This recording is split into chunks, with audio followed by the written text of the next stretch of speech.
Broadcasting from Hargeisa, Somaliland, this is CBA. I'm Abdillahi Hassan. Welcome to the top of the hour news brief.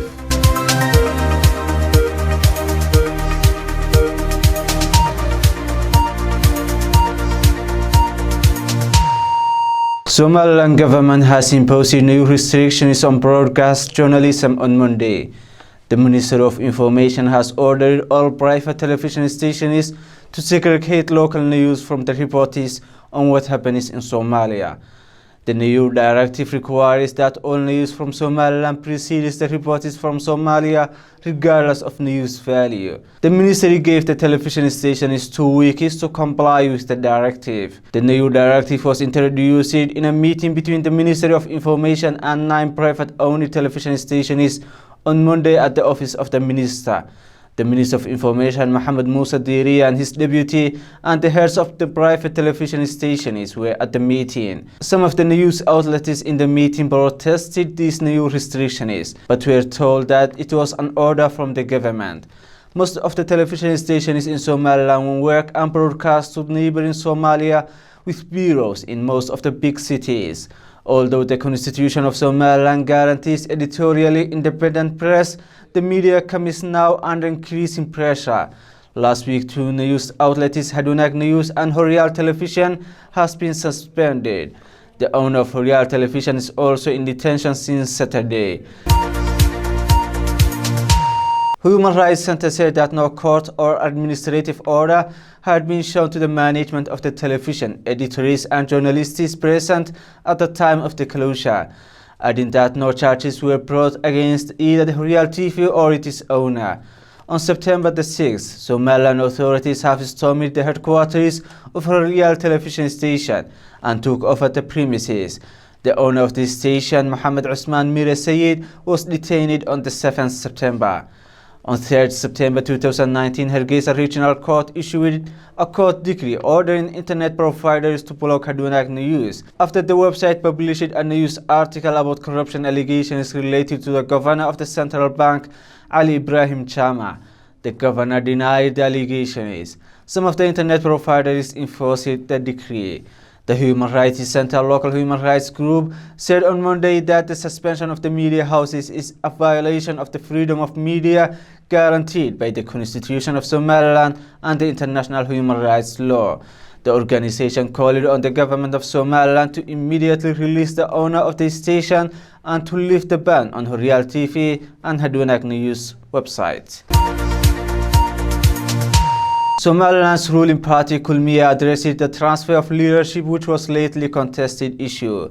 The second deputy chairman of Kulmiya party, Ahmed Abdillahi, denied that the leadership of the party is transferable.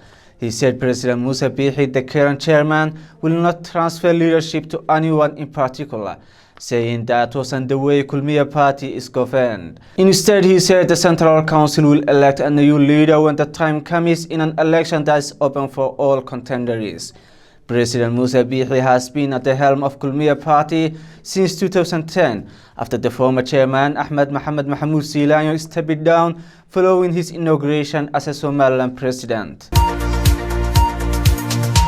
A top Somali police general has been injured when his vehicle exploded at gas station in Mogadishu's Hamar Chachab district earlier today. Mohammed Abdullah Dore, a Somali general police officer, survived the vehicle explosion when the car exploded at a gas station where he was fueling his car. Mohammed Dore is one of Somalia's police foreign affairs officers. He is now nursing from the injuries he sustained from the attack. IEDs have been on increase in recent days in the capital Mogadishu. Last week, Somalian National Army Hospital Director survived assassination attempt and was injured when her vehicle fitted IEDs exploded. Last month, a former Benadir Regional Secretary died when an IED fitted to his car exploded at Kilometer 4 junction in Mogadishu.